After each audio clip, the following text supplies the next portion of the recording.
가장 중요한 것은 건설 공기를 단축한다 이런 얘기들이 가장 많고요. 이 건설 공기의 단축이 굉장히 이제 포장이 많이 되고 있긴 하지만 실제로 모듈라가 쌓여지는 공기에 대해서 이렇게 50%라고 보시면 대충 맞고요. 그 다음에 이제 이 향후 이제 미래 산업 쪽으로 해가지고 현장 제작 방식인 그 건축을 공장이라든지 탈영장 제작 방식에서의 그 관리 시스템을 도입해가지고 디지털화한다. 그래서 이것이 이제 많이 이제 도입되고 많이 쓰이는 그림입니다. 탈현장 현장에서 벗어나서 제작하는 방식이기 때문에 공장 생산 건축이라고 하는 건 조금 이제 약간의 뉘앙스 차이는 있는데 현장을 벗어나서 현장 주변에서 제작을 해도 OSC라는 말을 쓸 수가 있는 것이죠, 사실. 그래서 OSC보다 조금 더 큰 범위인 선제작 범위. 현장이든 공장이든 간에 바깥에서 제작을 해서 현장으로는 반입만 하는 기술을 갖다 우리가 저희가 이제 프리팹이라고 하고요. 그래서 이제 크게 정의하면은 프리팹 내에 OSC가 있고 OSC 내에 모듈라 건축이라든지 이러한 PC 공구 이런 것들이 이제 존재하는 것이 되겠습니다. 다만 지금 기술에서는 지금 저희가 공장에서 생산해서 현장으로 도입되는 방식이기 때문에 OSC라는 말을 요 지금 발표 자리에서 쓰고 있고요.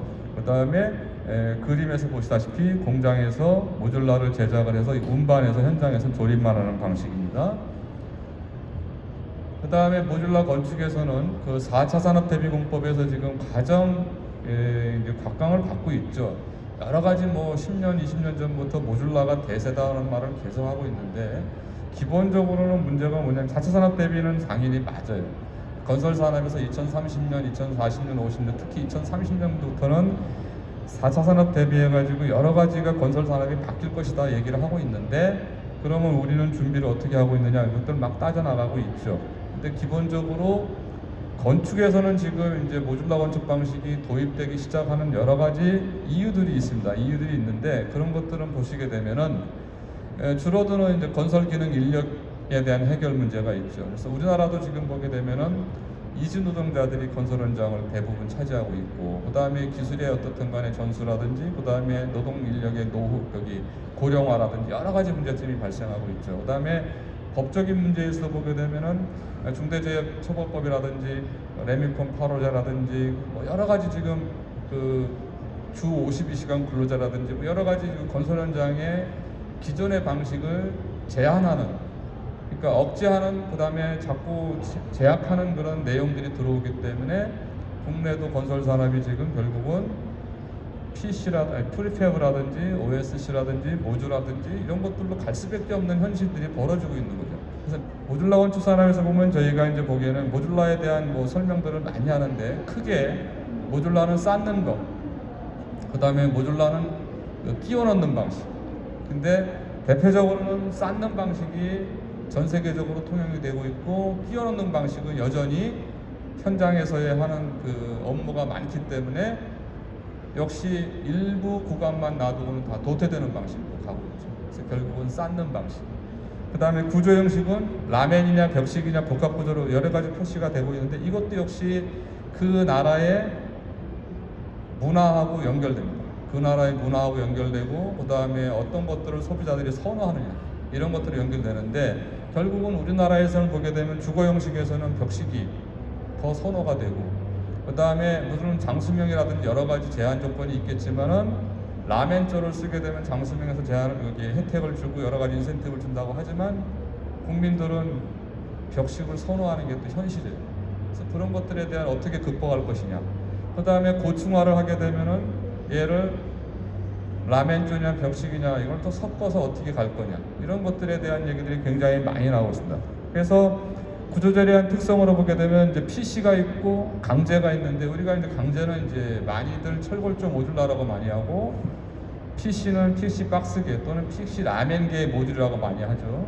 목재는 국내에서도 지금 시연을 하고 있지만 이거는 원가 자체의 구성 자체가 전부 90% 이상을 수입해 오다 보니까 국내에서 적용하기가 굉장히 어려운 문제점들이 발생하고, 그 다음에 가장 접하기 쉬운 게 PC와 강제인데, 강제는 강도가 높고 내구성이 좋고 가공성이 좋은 반면에 주거 성능에서 치명적인 취약사항이 두 가지가 나와요. 진동과 소음에 굉장히 취약하죠. 이거는 전 세계가 지금 다 이 문제 때문에 이제 골몰을 하고 있고요. 그다음에 PC는 장점이 이 반대로 내화나 주거 성능이 우수하고 경제성이 우수한 반면에 모듈 자체가 하나가 무겁다는 단점이 있어요. 하나를 들어 올려야 되는 모듈 자체가 무겁다는 단점이 있기 때문에 이것을 쓰려면은 양중 장비를 대용화해야 되든지 반대로 모듈을 가볍게 가든지 그 방법을 찾아 나가야 되는 거죠. 나가는 이게 지금 적층형 모듈이고요. 패널 방식이고 이거를 패널과 모듈을 섞는 방식, 아니 골조에다가 모듈을 끼워 넣는 인필 방식이 있고요. 그래서 지금 구조재료별로 보게 되면은 가장 많이 쓰고 있는 것이 철곡의 라멘조 모델인데 이거는 이것도 벽식 입구 라멘조가 있는데 가장 많이 쓰는 건 라멘조입니다. 4개의 기둥, 코너의 기둥을 철골조로 하고 거더와 슬라브를 철골 계통을 써가지고 모듈을 만드는 방식. 그 다음에 PC 박스형 모듈이 이제 국내에서는 처음으로 지금 KC 산업에서 저희 건설기술연구원 팀하고 협업을 해서 지금 나온 겁니다. 있을 때 지금 현재 PC 박스계 모듈이 지금 전 세계적으로 가장 많이 쓰이는 거죠. PC에서는. 그 다음에 FRP 계열인데 FRP 계열은 이제 농막이라든지 이런 데 지금 쓰고 있는데 참조로 지금 호주 같은 데에서는 4층짜리 FRP 모듈을 쓰겠다고 시도를 했는데 그 뒤로는 보이질 않아요. 그러니까 한 번 정도 해본 것 같아요. 그 다음에 이제 목조 모듈이 국내에서도 지금 해보겠다 하는 데들이 나오는데 이 문제는 이제 여전히 발생하는 문제입니다. 내화의 문제라든지 단가의 문제라든지 그 다음에 여러 가지로 이 내구성의 문제라든지 그런 문제들이 발생하기 때문에 결국은 대세는 이 두 가지 중에 하나다. 이게 1968년도에 이제 완성한 건데 21층짜리 그 힐튼 샌안토니오에 있는 힐튼 호텔입니다. 이게 PC 박스로 지은 호텔입니다. 최초로 이게 PC 모듈을 써가지고 객실이 500개인데요. 여기서 저도 이제 체험 숙박을 해봤는데 RC하고 똑같아요. 그 샌안토니오 스트림하고 이 PC 박스로 지은 호텔이 관광 상품처럼 돼가지고 거기 들리면 여기 호텔에서도 당연히 구경할 수 있는 술로를 만들어 놨습니다. 그래서 가보면은 어떻게 시공을 하고 어떻게 지금 그 사용하고 있고를 쭉 써놨죠.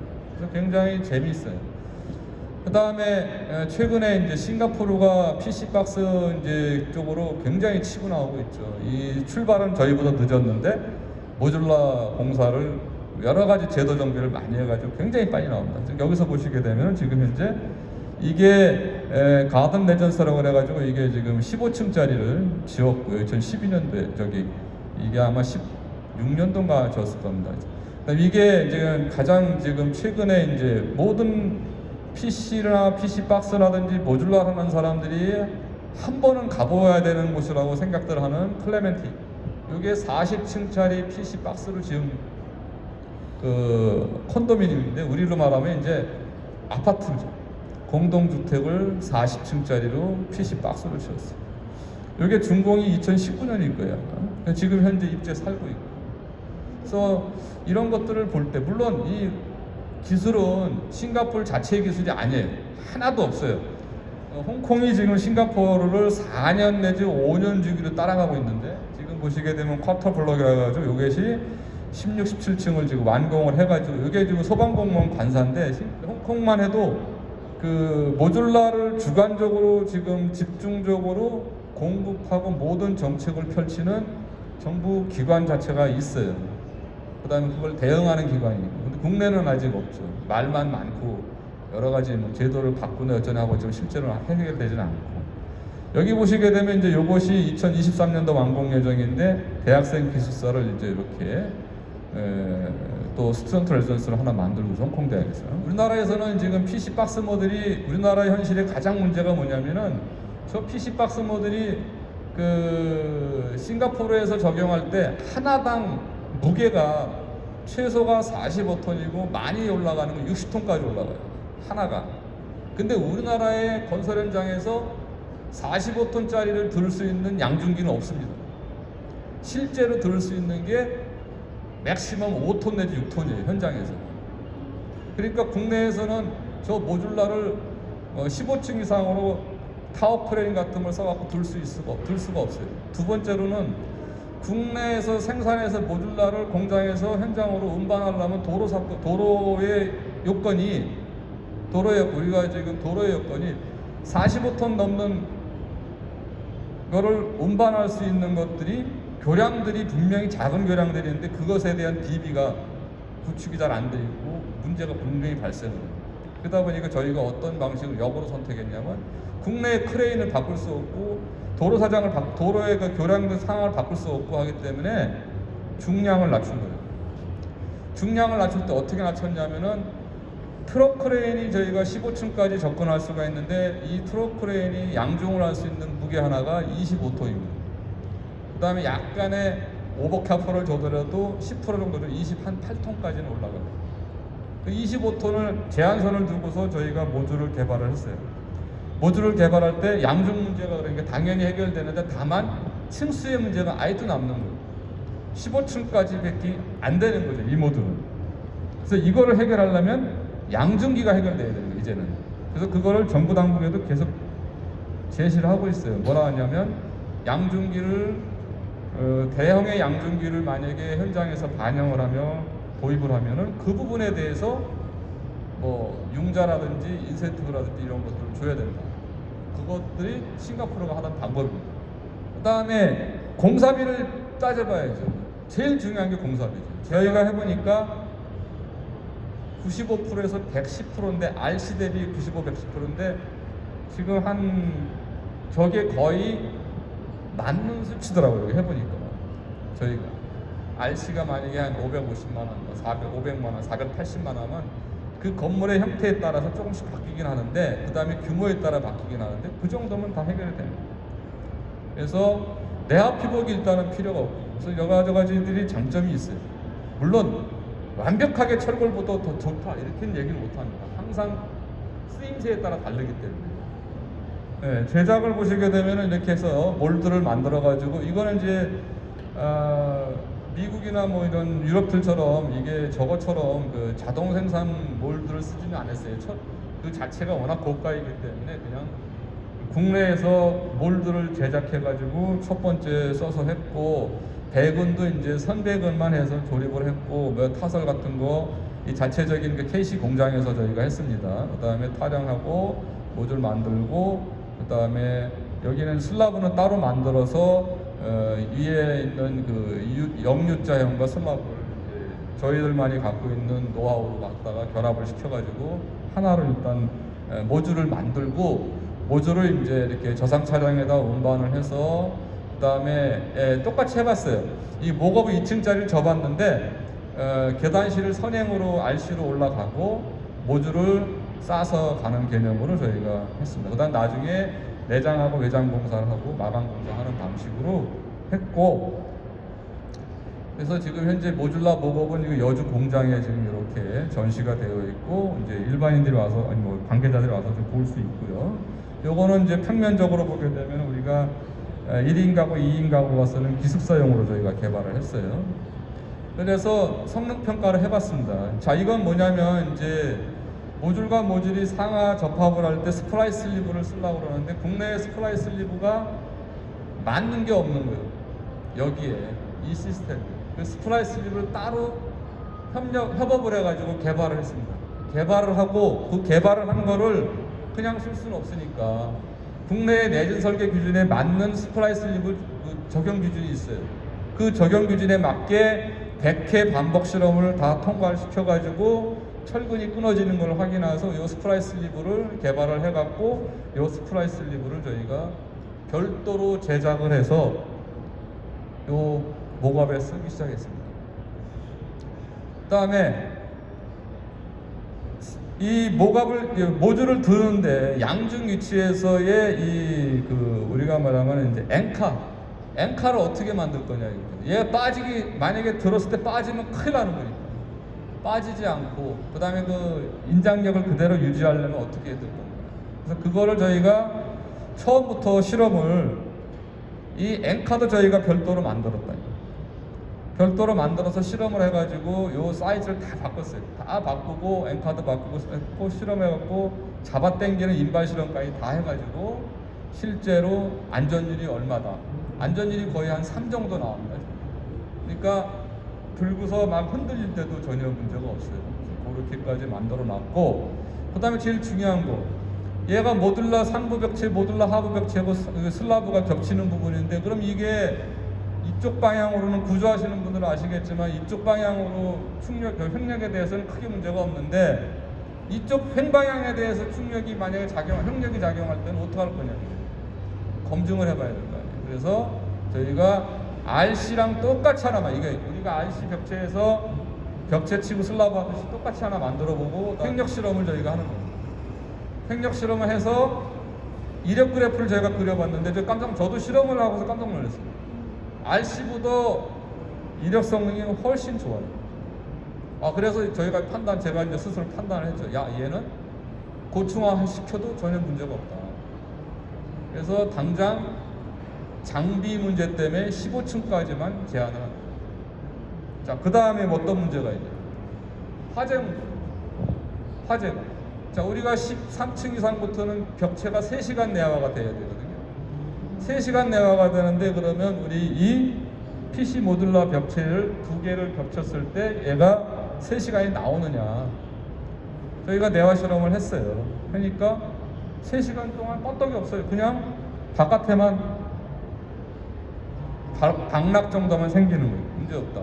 그 다음에 슬라브는 5층 이상만 넘어가면 2시간을 해야 된단 말이에요.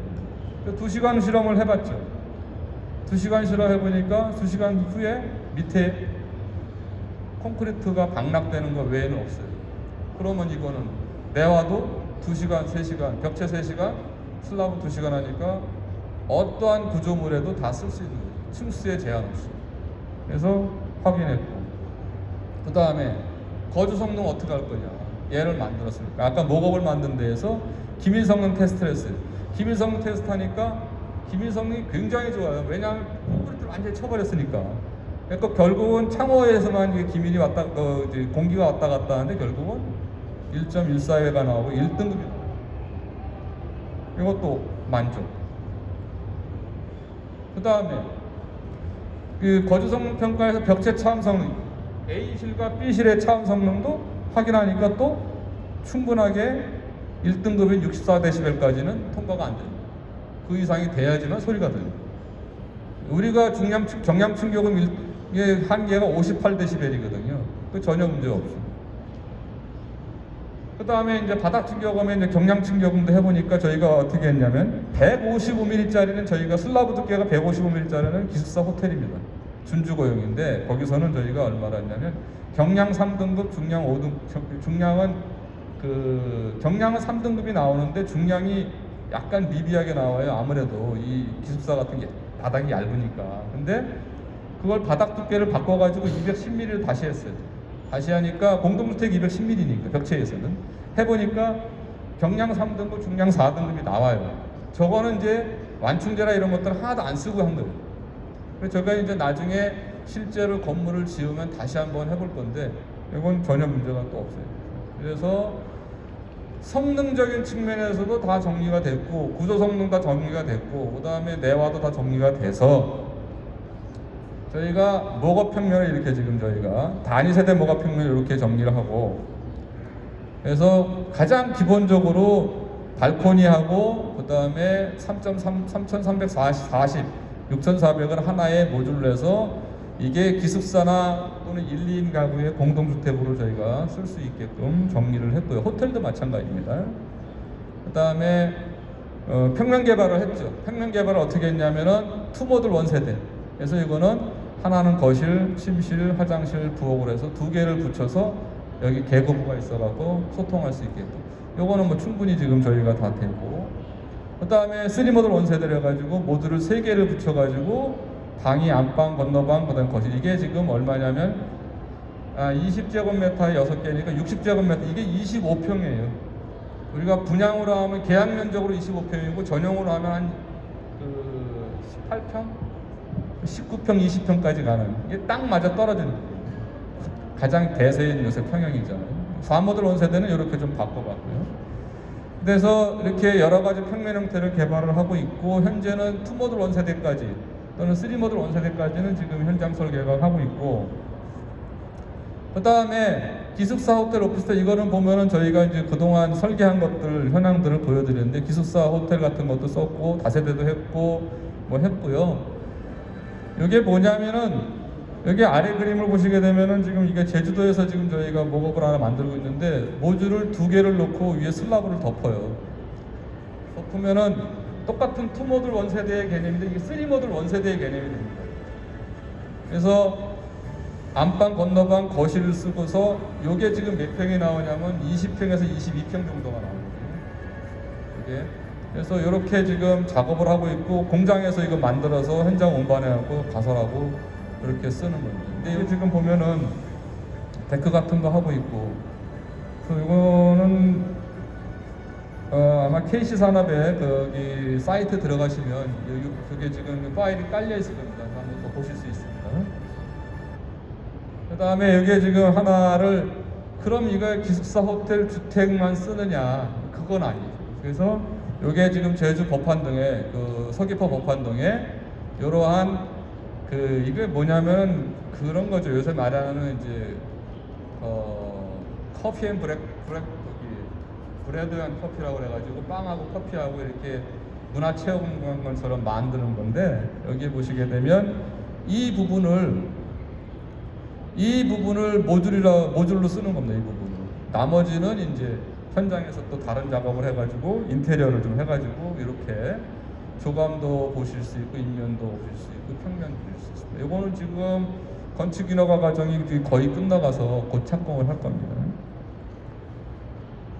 그래서 이거는 이제 다른 것들을 많이 해봤어요. 이런 전원주택, 신도시도 해봤고, 전원도 해봤고, 많이 해봤고.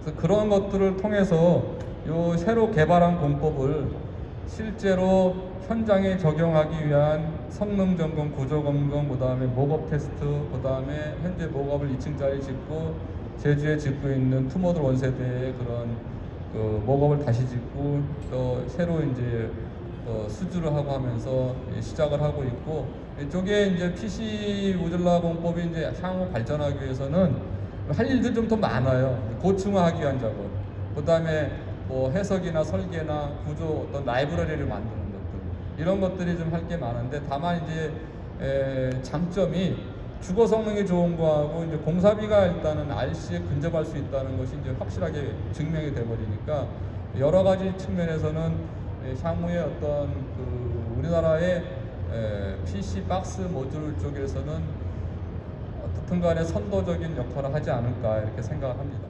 이상입니다. 발표.